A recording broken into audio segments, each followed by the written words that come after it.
Well, good morning, everyone.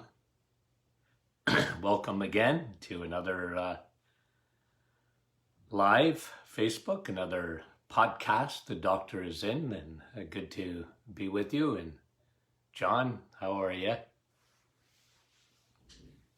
From Elgin, Illinois. Okay, so I realize it's a holiday Monday. Manik from Wawa.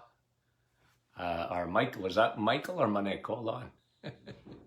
Michael, sorry. Not Manik. Sorry, Mike, Rosa, and Phyllis, and Nick. Good morning to you. Good to have you on with us this morning. Okay, I'll just wait a few seconds here. Yeah, good crowd for a Labor Day holiday Monday. Okay, here we go. Good to have you on this morning, okay? So you can hear me, you can see me, everything's good? Okay. We're going to talk about this morning leaky gut, leaky kidneys. A study that came out last week, and I had to flag it. It was incredible. Again, the importance of the microbiome and the bacteria in your gut. The war that goes on within the gut. And we know this, that leaky gut, leaky skin, leaky gut, leaky lungs. Okay? You got trouble with your lungs, and I understand COPD and all that if you've been a smoker or whatever, but these are a lot of problem with the lungs start in the gut. Leaky sinuses. People get recurring sinus infections. Allergies. Leaky gut. Allergies. Leaky gut. Leaky joints. And especially any autoimmune with rheumatoid arthritis or psoriatic arthritis. And anything on that skin, just about, comes from the gut. You see a rash, you pretty well can go back to the gut. Now, what I want to talk about this morning is kidneys, okay? I will spend a few minutes on the microbiome, and they're showing again, and this is why the double-edged sword of antibiotics save your life, but change the microbiome. They change that ecosystem within the gut. And with that derangement, and I've said this so many times, but can lead to problems elsewhere because of the change in the microbiome. Now, I'm one to believe that one of the primary reasons that you get something away from the gut that started in the gut is mostly caused by fungus, yeast, candida. And this has been my experience. And the kidneys are not immune to that. So one of the major causes in our society today of all the issues with leaky gut, the number one cause is antibiotics. They can save your life, but they create disaster within the gut. And remember, not always with digestive symptoms. Now, 80% of the population have trouble, some form of digestive symptom. Bloating, constipation, diarrhea, gas, acid reflux, like pain, just very uncomfortable digestive tract. And 80%. I'm going to give you one of the reasons today because I'm going to talk to you about the kidneys. Now, the gut, if on antibiotics, but look, there's other things. It's not just antibiotics. A bad diet with all that sugar. You want to know almost a perfect storm for leaky gut is sugar, high sugar, and 200 pounds on average, North Americans eat of sugar and crappy vegetable oils. You want to talk about, and what are those? Those are primarily in carbohydrates, crappy carbs, vegetable oils. The middle aisles of your grocery store. You put the sugar, you put the vegetable oils together, and you have a perfect storm within your gut. Because they kill the good bacteria, feed the bad bacteria, and especially encourage the proliferation of yeast, the third army that's in there. That'll spread. We talked a few weeks ago about how it affects autism. How leaky gut is the major cause of autism, in my opinion. Leaky gut is the major cause of autoimmune disease, 100%. It's the major cause of any allergy. You've got any food intolerance or allergies, even environmental. Why would you have an environmental allergy and the person next to you doesn't? Same chemical. It's your gut. It's the microbiome.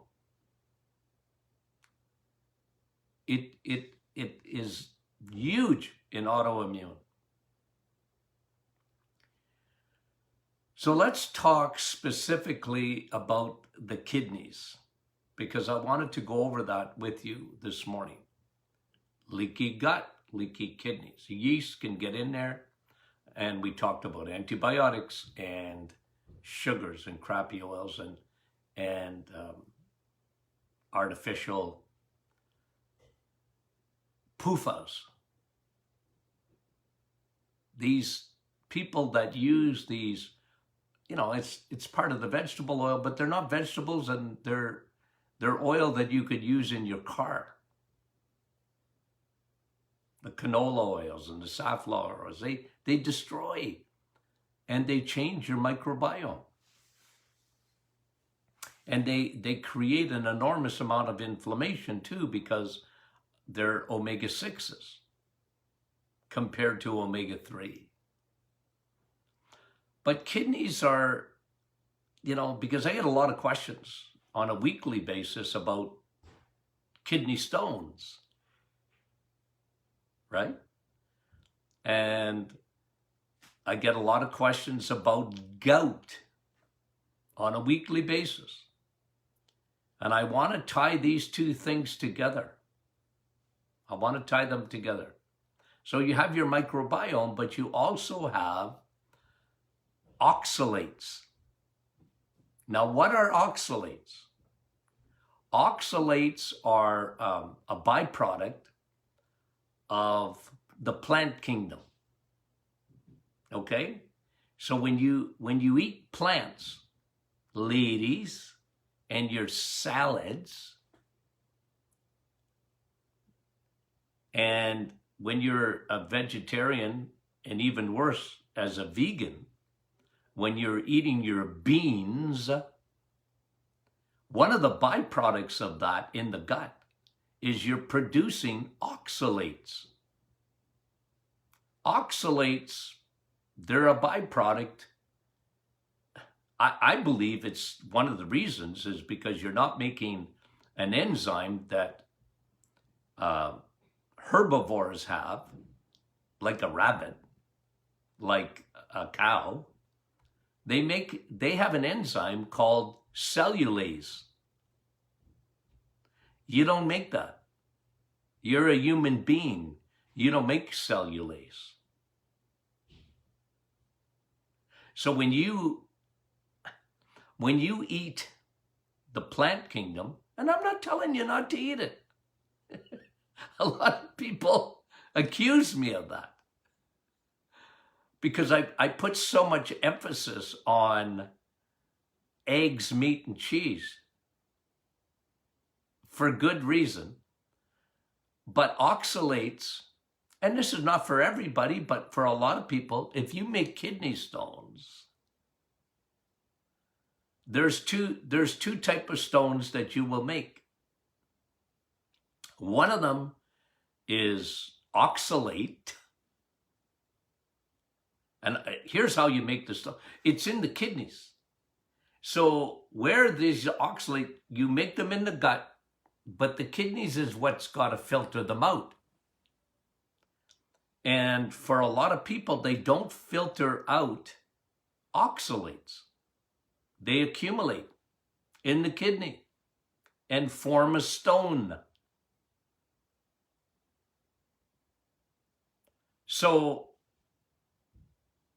of course, one of the things you want to do is to drink a lot of water. You've heard me say this 1,000 times, but I'll repeat and repeat and repeat. Vitamin W is what your kidneys need. The worst effect or side effect of dehydration, now there's a couple. One of them is your heart. You make thick blood. Water thins the blood, makes the 60,000 miles of the river of life, your blood vessels, and your blood makes it the river go. That's what water does. But have you ever been to Niagara Falls? Well, I have. Oh, you better get there between 2 and 3 p.m. because that's when the water flows over Niagara Falls. True or false? No, it's 24 hours a day. Go at night, go first thing in the morning, go in the middle of the, 3 a.m. in the morning, and Niagara Falls, while you're sleeping, its water is flowing 24/7. That's what your kidneys need for proper function. One of the biggest things is not the food you're eating, although we're going to talk about that, but is the low amount of water people drink. It's amazing how we have trouble getting into people's skull that they need H2O. And nothing else is H2O, just water. I'm drinking coffee this morning. Coffee's good. You know that. It's vitamin C on the hit parade. But vitamin W is essential. Thousands and thousands of patients over the years. And my girls, my staff would know this. One of the first things I taught them, before I would go in with a patient, they were doing all the lab work. And I said, look at that blood. Thick as molasses. They're dehydrated. And we wouldn't let anybody come in drinking water. But it just showed you how fast the body would dehydrate. And some people are never thirsty. A lady asked me the other day, well, I'm not thirsty. Well, don't wait for that. You got 60,000 miles of blood vessels just like I do. 60,000 miles. And you better pour water in there because the river is not going to move much. And your heart's going to have to work triple overtime to get your blood moving. It seems simplistic, but it's a fact. And men are the most stubborn when it comes to drinking water.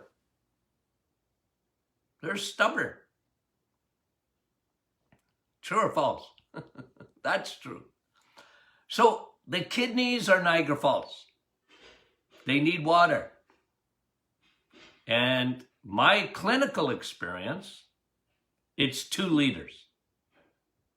It's 2 liters a day. For my American friends, that's 64 ounces a day. And I like to measure. And again, it's just my clinical experience. Now, some people need more than that, but nobody needs less, in my opinion. No one. So the exception is for people who need more, but not for people who need less, because I don't see that. And that's just giving you all my years of clinical experience, you know? So when I tell you these things, it's clinically what I used to see. Now, let's get back to the kidney function. One of them is water, oxalates, salads, chicken and salad. Well, the chicken's good, but the salads, one of the byproducts of salad is oxalates.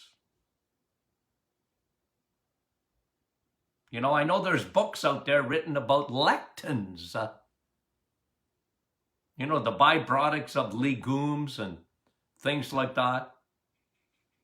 Yeah, I don't dismiss it, but I found that oxalates have a tendency for 2 things. 1, lower your kidney function. Not for everybody, but if you have any kind of weakness in there, in the kidneys, and a lot of people do, and the reason they got weakness is the water and insulin. Water, a lack of it, dehydration, and insulin. Insulin, why is it so important for the kidney? And then we'll come back to oxalates in a minute. I just have to do this because you have to understand this all the time.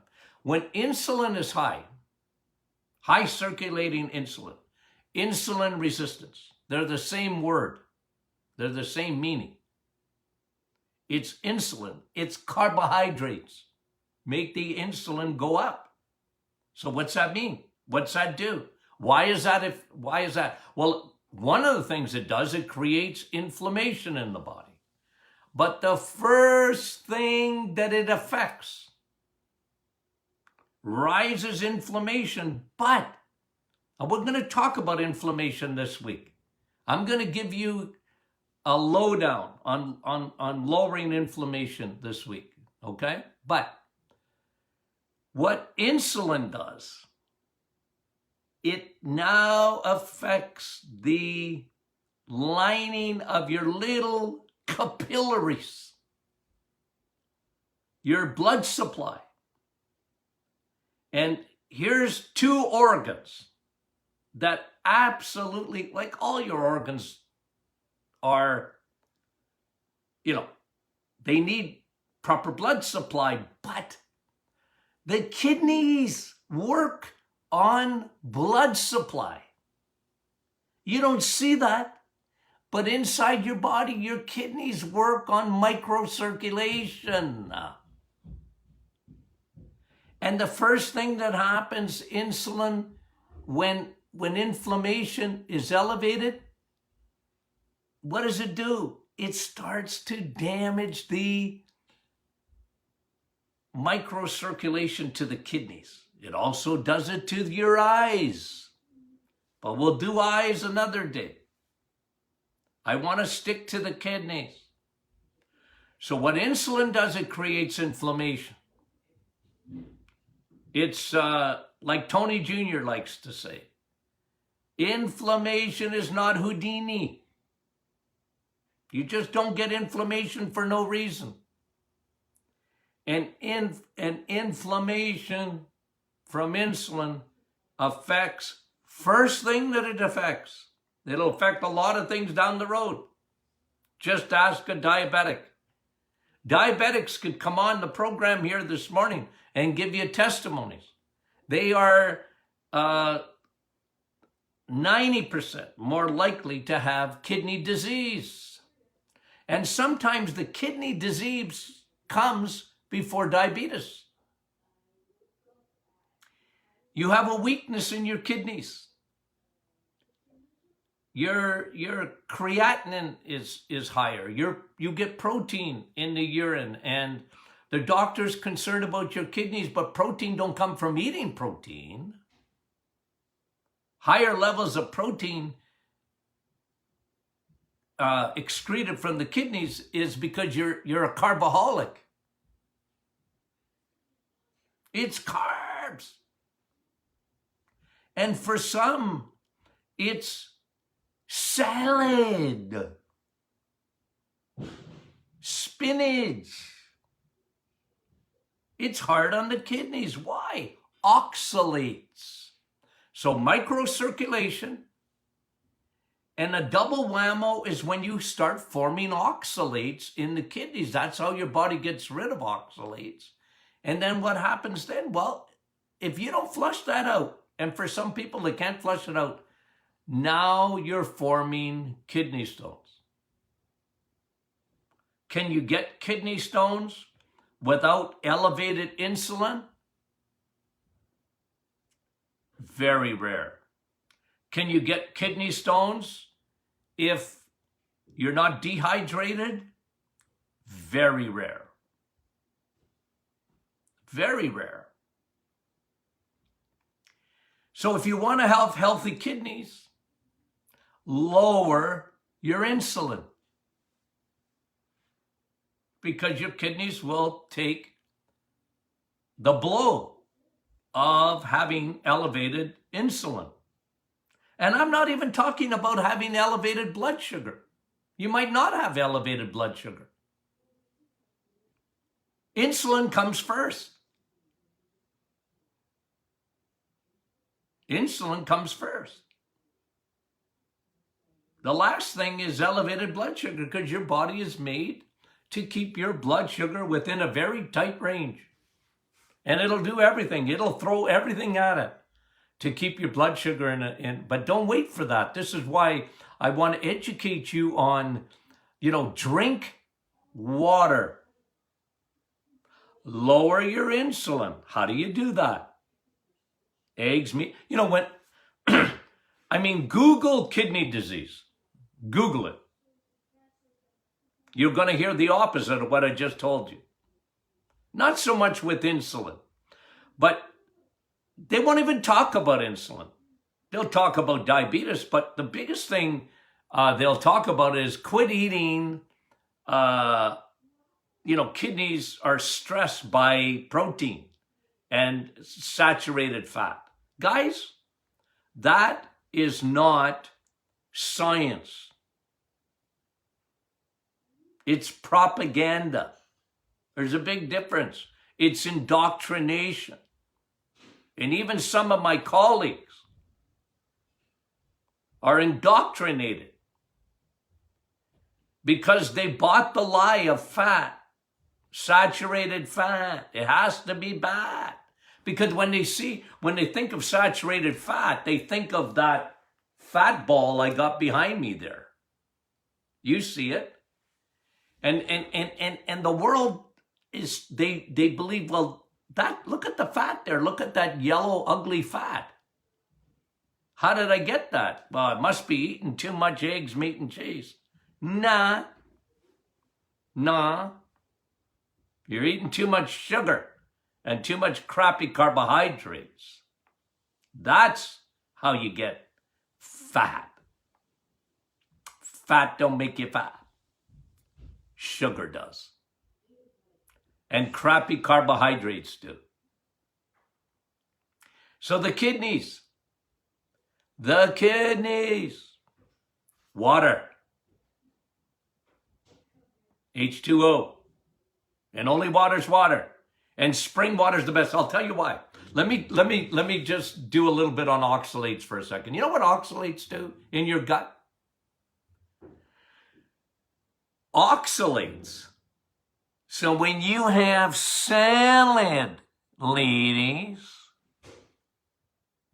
oxalates bind minerals like magnesium. Oxalates bind minerals, magnesium, potassium. Why do you think, what are they saying? 60, 80% of the population, it's probably even higher than that, are low in magnesium. We're not cows. We're not rabbits. We're not. You're not a rabbit. You make oxalates. Too many of them. And they can end up in your kidneys to form stones. Tomorrow, I'll go over uric acid. I'm not going to do it today. I got too much stuff to talk to you about uric acid tomorrow. High levels of uric acid. What that does to the kidney.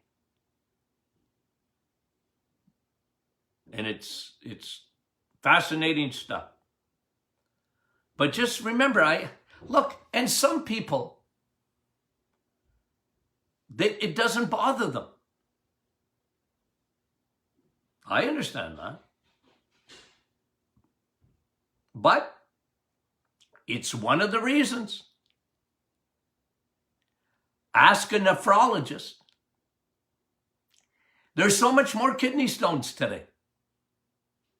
There's so much more chronic kidney disease. CKD. CKD is up about 60, 70% in the last 20 years in our society today. And unfortunately, doctors, God love them. They don't go to they have an effect. They have an effect. Chronic kidney disease. But they don't go back to why.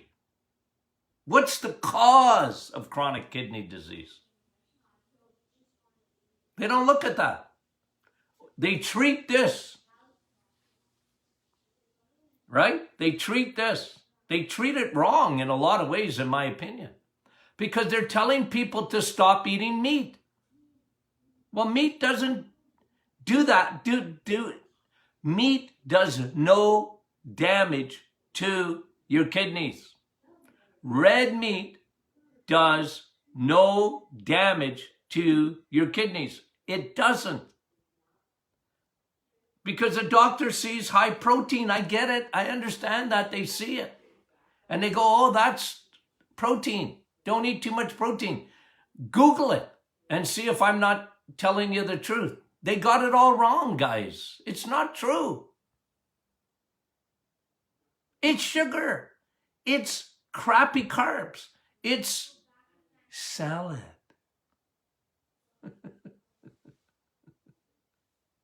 Too much. Don't live on it. You're not meant to.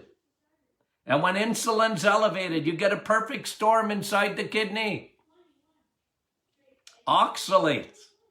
And you're low in magnesium and potassium. This is a big, big issue in society today. Okay, so let's recap. Drink water. H2O. 2 liters a day. 64 ounces a day. If you're not there yet, get there. You'll get used to it. You form a habit in 3 weeks. I do not allow myself a coffee. I do not allow myself a coffee. I mean it. 7 days a week, I will not have a coffee in the morning till I've had 16 ounces or a half a liter of water. I just won't. It's a habit. Do you think I can hardly stand it? I've been doing this for so many years. You have no idea. But I will drink. Last week I was in Collingwood, and I'm searching at night because I'm getting ready for the morning. Okay, because for me, I gotta figure out where am I gonna get my coffee. Okay, I mean that. Okay, I gotta have my coffee in the morning. So where am I getting that? It's very important.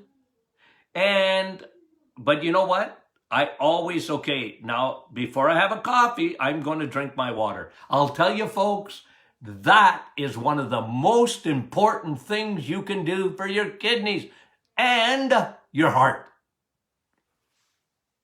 Your blood vessels in general. 80% or more of people are dehydrated, and it will damage their kidneys. And you're not filtering out the oxalates and the uric acid and all the other garbage. Your kidneys is Niagara Falls. You need that. Get your insulin down. Water, get your insulin, because it's going to start affecting the circulation to your kidneys. Microcirculation starts first.